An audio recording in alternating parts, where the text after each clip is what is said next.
Do you know your medicine?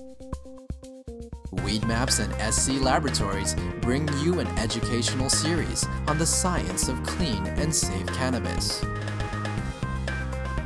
Today's cannabinoid profile is on Cannabidiol. Cannabidiol, or CBD for short, is the second most prominent compound found in the cannabis plant. A lot of the medical benefits of cannabis that are attributed to THC or other cannabinoids are actually due to the CBD content of the cannabis. It has very strong anti-inflammatory properties. And not only does it help suppress inflammation, but there was a study that showed that it also helps the body to not make the chemical that causes inflammation. So it actually has somewhat of a preventive role.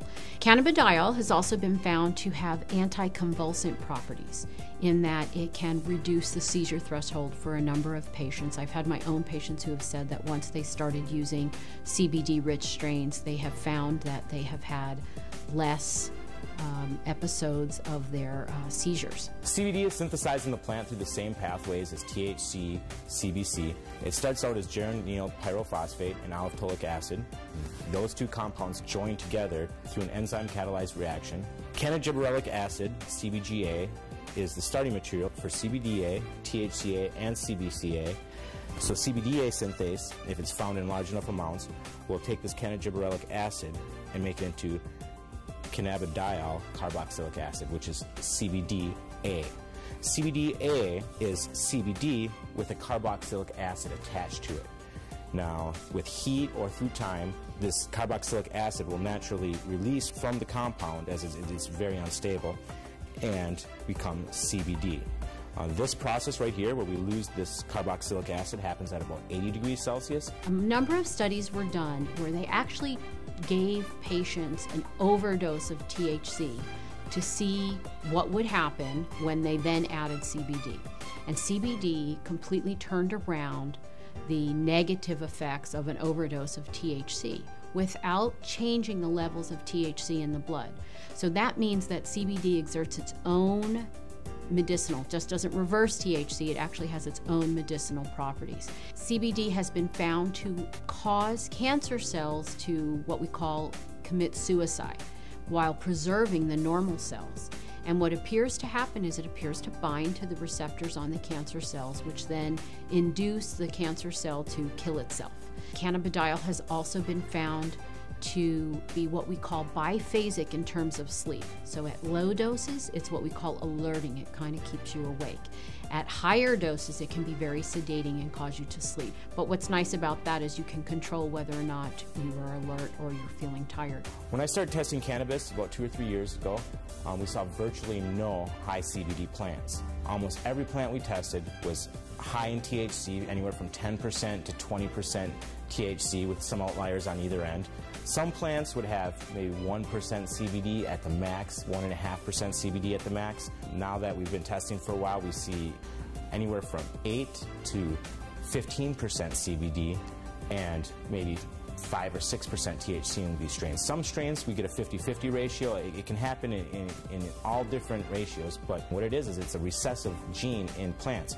So we have breeders have to actively go and try and breed this back into these plants and find these high THC plants that might have that high CBD gene locked away and breed them together and see what they find. And really the only way you can know if it's high CBDA is to test it. With testing and growers or breeders having access to that knowledge base, we see them coming back and reversing some of the trends of the last 30, 40, 50 years and breeding the CBD back into the plants. Now, there have been a number of studies that have looked at cannabidiol, CBD, exerting a protective property to damaged neurons. And it appears that in the studies, CBD protects the nerves by inhibiting the process by which nerves are damaged. CBD has also been shown to protect against a brain injury. When patients or lab animals have had a brain injury, CBD appears to protect the brain from damage that occurred to the nerve cells.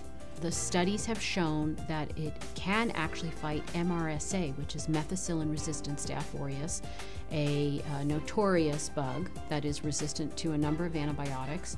A topical application of cannabis was able to fight the infection, and the MRSA was eradicated from that infection site. SC Labs tests for CBD with a high-performance liquid chromatograph, also known as an HPLC. There's two different ways you can test for cannabinoids. It's either with an HPLC or with a GC. If you hear of someone testing with other methods, it's probably not a scientifically validated method. But the problem with the GC is that the GC uses heat to test for these cannabinoids. And as I said earlier, all the acidic cannabinoids are very sensitive to heat. So the GC can give you no information about the acidic cannabinoids. It can only tell you about the non-acidic cannabinoids. The heat is decomposing these compounds. It's definitely decarboxylating all of them. And you're trying to measure it as these compounds are in a state of flux. And that's just, it's kind of fuzzy. So we use the HPLC because it keeps the cannabinoids in their natural state. They're in their liquid state. There's no alteration. There's no heat or anything like that happening. And so we get a much more accurate and a much more realistic picture of what's actually in the sample that we're testing.